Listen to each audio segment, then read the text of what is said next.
Spencer, a 4-2 defeat at league favourites Ebbsfleet. You must be pleased with the spirited performance today, despite the result. Pleased with the spirit. Very frustrated because we had the best chances of the first half. Don't get me wrong, Ebbsfleet were dominating possession. They had a lot of corners, but we've had 2 1-on-1s in the first half on the counter-attack. We've missed them both.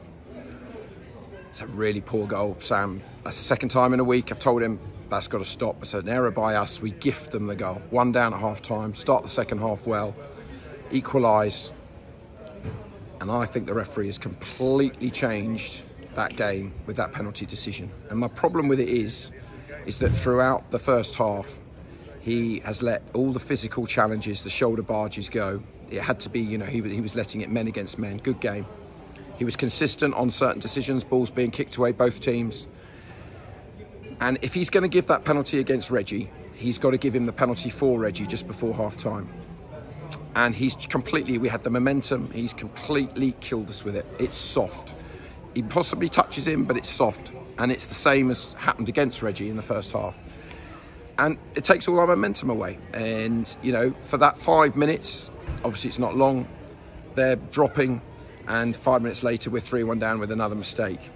Credit us, you know, we've got a good squad here. We're back to 3-2. And again, it's all us. You know, they're a very good side, Ebbsfleet. Don't want to take anything away from them.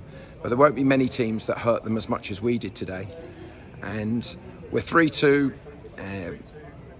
But I'm afraid Omar's come on. And it's a soft red. I think it's a yellow. I need to see it again. He can't get the ball. But he's come from behind him. That looks really harsh again. You know, I mean, there's no need to bring out a red there. And of course, they then nick one, 4 minutes into stoppage time. And we're still hitting the bar. So we've created an awful lot of chances, but we can't get away from the fact that we've conceded 4 very poor goals. So as much as there's a lot of encouragement, there's got to be a big learning curve here. You know, lads that were fantastic during the game. I thought Kevin Locko again was amazing, but he makes a mistake for goal 4. You know, which is so unlike him because he's been magnificent. You know, and we're 3-2 and we're still throwing the kitchen sink at them. Said we've hit the bar, and you can see they're dropping off. But there's a reason they're big favourites for the league. They saw it out. I think they got a big decision going their way, which changed the momentum of the game. And we need to learn from what we didn't do well today and take that with the things we did do well. And these next 2 games in particular following today, with Bath and Havant away, you know, we'll have a much better idea where we are. But, you know, I'm very frustrated because, you know, if you miss your chances at one end, you concede 4 poor goals, albeit in different circumstances, and you don't get the rough of the green, I'm afraid, from the referee. I thought that was a very poor decision. And for the red card, then I'm afraid you end up with nothing, especially when you're playing a full-time side away from home, the league leaders that are expecting to win every game. So there are pluses, but it's a big learning curve for us. I thought the subs who came on did well. The plan was working really well. Unfortunately, it's a poor goal from our perspective just before half-time with Sam, as we said. But there are pluses, and I think we can hold our heads up high here and go, you know, if we can learn from this, and that's the big if, then, you know, we'll do well. And thought the travelling fans were great. And as I said, we've really worried this lot in front of 1,200 odd. And that's no mean feat, but we do have to analyse the fact that we have gifted the game away at both ends of the pitch, really, and not helped by the officials again, which, you know, is not really good enough. How are the injuries holding up? CJ came off today as well. No, CJ played. CJ played the whole game. He got a knock, but this is CJ all over. I mean, you know, I want to see a death certificate before I'm taking him off. He's just a legend. He'll go through everything for us.